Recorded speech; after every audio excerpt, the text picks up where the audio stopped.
This segment is brought to you by Cypress Stop, home of the happy customer.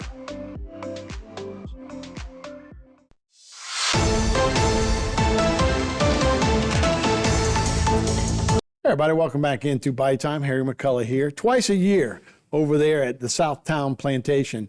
It's a big show. Well, there's many shows that go on, but the marketplace is coming back for its fall event. This will be on November 1st at the Southdown Cultural Arts Craft Show. Of course, the admission is $5, but man, anybody that knows crafts in South Louisiana knows about this craft show. It draws a big crowd. It's tough to find a place to park on 311 or in St. Charles, but this is one of the big events of the year, and it's happening again on November 1st. It actually happens twice a year, so it's a biannual event. Looks like they have Disney characters will be there this year as well as regular animals as well. So it's great to see, and there's a lot of stuff going on here. Here more to talk about it is Bethany Leonard, the marketing coordinator over there at Southdown, and David Ellender, who's part of the THEAC's board members with Terrebonne Historical and Cultural Society. So guys, thanks so much for being with us. How big a deal is this? Is it going to be? It's always the best weather when you end up October and early November. But this seems to be a big craft show. Oh, yes. Our fall one is usually our much larger craft show. We have about 200 vendors actually signed up, and they keep calling my phone every day. So more and more, we're super excited. We have great vendors. We have Landry Vineyards, your wine lovers right there. We have Shermy Farms, get that baby kangaroo picture, and the Bayou Lemon if you guys love lemonade, and the Blended Bean, the coffee lady. So we got a sweet treat for everybody. I'm glad you said that. I didn't know those were kangaroos. I wasn't sure what they were petting, but do we have kangaroos around the area? So tell me about that. Kangaroos in the area, they have all kinds of animals. They have the Highland cow. They always bring their dog, the duck, the turtle. Who are these people? Shermy Farms. I don't know where they're located, but they're always at Southdown. I'll tell you that. Always two guys. They always bring the animals, and the kids go crazy for these animals. That's pretty cool. Actually, Jason Serenade, who's our director, says they're from South Lafourche. So good to have them. What makes this one so unique, though? Why is this so big? And like I said, when I go anywhere around the state, they always talk about, oh man, the first week in November, this is a big event. So all our vendors are required to be 50% handcrafted items, so you won't find anything made in China. You get the good goods that you can't find anywhere in the store.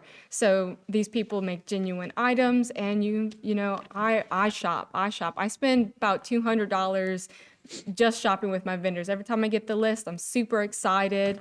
But these are items you can't get anywhere else. Yeah. Hey, David, you've been a board member for a long time. You say 18 years, but going all the way back to when it first started, I guess, I think was saying like 73, I guess is when it first started. Your dad got you involved with this society, this cultural society, and being part of it. Tell me about that part of it. He thought it was important for your whole family to get involved with this, right? Right. Well, my dad served on the board for quite a few years. That's old Dr. Ellender for a lot of folks. Dr. Alan Ellender, and he that was his baby. I mean, he would do anything to, he was always planting trees out there, helping out with the fundraiser. Like Southdown was his big event that he liked to help out with and help him make money. Yeah, because to support the museum. And then plus, when they started the museum, when my grandfather died, his office went into the museum that was up in Washington. That's old Senator Ellender, right? That was another reason why my dad was pushing, so people could see it. You know, and they have a nice little display for Senator Ellender up there. Right, too. Absolutely. It's beautiful. So when you and I were in high school, that Southdown didn't look like it looks today, right? No. Talk about the transformation that's made. It was all overgrown. What I remember, it was overgrown. Yeah, they had the actual sugar mill. Right, you had a shell road that went through there. There was nothing but sugarcane fields all around the house. Right. It was all those subdivisions weren't there yet. Right. And then they started building them. They had a company that bought the equipment from, was it Argentina or something? Mm-hmm. They bought Guatemala. Okay, they bought the sugarcane factory. They bought everything, and they moved it down there. Moved it down there when they shut down the sugarcane. But then, and the house itself was going up for several people lived in the house, right, temporarily, and I guess they were renting from this oil company or whatever. But they were going to demolish the home in the early 70s. Yeah. And What an asset Frank to our community. Worslow, his wife, a bunch of friends got together. It's like, this is historical. We can't let this place go. So they got the oil company to donate the house in about maybe 9 acres or 8 acres to be able to save it, Right. and preserve it and, put history in it. Yeah, I know. It's what an asset to our community. Bethany, I guess you learned the whole history of this building, right? And what's it like working there, doing the tours, also booking all the booths and everything that goes on? I stay busy. I do the tours. Right now, we actually have candlelight tours going on right now on Thursdays and Fridays. So the house is set up for Halloween, so it's been a blast. My phone never stops ringing, and I love it. And I learn so much each and every day. Yeah, I've done weddings there, but this is the marketplace. And again, so you think that's one of the things, though, is because of the restrictions you put on the booths that are coming?